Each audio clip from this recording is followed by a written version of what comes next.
Is it just me, or does The Jungle Book sound like the kind of book that belongs on the Addams Family bookshelf that comes to life when you open it?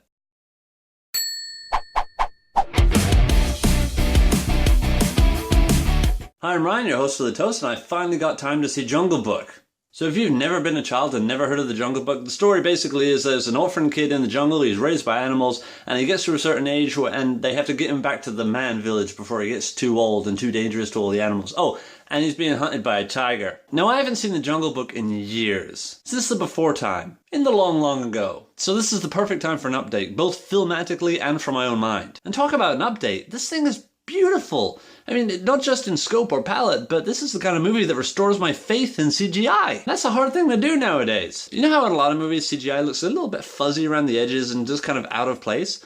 Not Jungle Book. You can see every little hair on these creatures in crisp detail. It's the kind of movie that I would take back in time 100 years just to mess with people and be like, hey, look, in the future, we've got talking animals. What? The effects on Baloo alone, his fur constantly gets wet and he's lumbering around, and if it wasn't for his mouth enunciating every word, I would swear that was a real bear. Bill Murray, Ben Kingsley, Idris Elba, Scarlett Johansson, Christopher Walken. The voice acting was spot on. Not to mention Neil Sethi as Mowgli. The kid acted his way through this entire film with only a bunch of tennis balls as co-stars. When I was that age, I was a little mindless shit. I could never act. I am so jealous of the dedication and the focus that this kid has. All child actors, really. I mean, they put my childhood to shame. Actually, they kind of put adult me to shame as well. The whole cast gelled so well, but what got me smiling, what kept me smiling, was out of the two songs they kept in the live-action Jungle Book, they gave one to Chris Walken as King Louie singing I Wanna Be Like You. Chris Walken alone is fantastic, and now you've got him as a giant CG orangutan. I know they digitally map actors' faces and whatnot, but how does King Louie, like a giant orangutan, actually look like Christopher Walken? I have friends who saw this movie and didn't know Christopher Walken was in it. Even after they heard their voice, they didn't know it was Christopher Walken until that orangutan's face came out. Then they recognized him. I guess King Louie just wanted to walk like him, talk like him, look like him.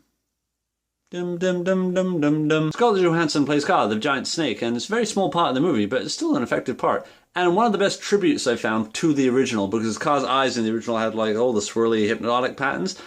That's still in there, very subtle kind of shifts in colors, and the hypnotism serves as a flashback to explain Mowgli's story instead of just like, I'm gonna eat you and hypnotize you.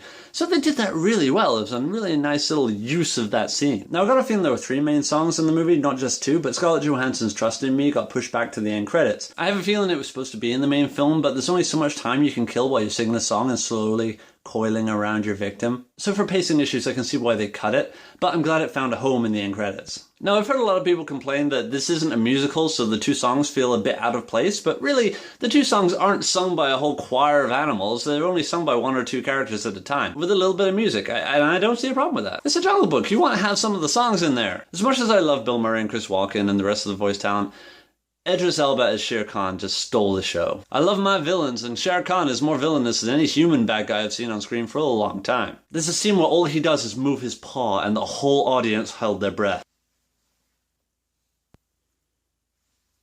That's a scary bad guy. Some say too scary for what's ostensibly a kid's movie, but I think they handled it really well. I also like the way the humans are done in this. You don't see humans barely at all, but that's kind of what I like about them. They're totally separate from anything, and all you see of them is really their fire, and that's the whole point. So at the end of the movie, they're kind of praising Mowgli for uniting the jungle for the first time ever, but don't they unite every time there's a water truce? I still don't understand how language works in the movie. All the animals can talk to each other, but not all the animals can. Like, there are some that don't speak the language. So you got some animals that don't speak at all and are just animals, and then you got some animals with such an extensive vocabulary that they know the word exfoliate. So this jungle can't be very big because every animal knows each other, and at the end of the film, Mowgli basically traverses one side of the jungle to the other in about 10 minutes. Small picks, I know, because you don't want to watch Mowgli run through the jungle for 5 days on screen. That's going to be a long movie. Just thought it was worth mentioning. Jungle Book is a simple story, but strung together with humor, fun, and amazing characters, and I think it's a worthy successor to the original. That's why I'm going to give Jungle Book a toast. When you make a film that's this gorgeous and can stand alone without the help of nostalgia, then they've really been putting in more than just the bare necessities. Boo! What? Yep, shouldn't have done that. Anyway, if you want to see more from me, click away, and I'll catch you next time. Cheers! I really should just stop monkeying around. Am I being unbearable? I'm probably getting bored by now. Frankly, I don't give a fox. But come on, you're being a bit hypocritical. Where's your sense of puma?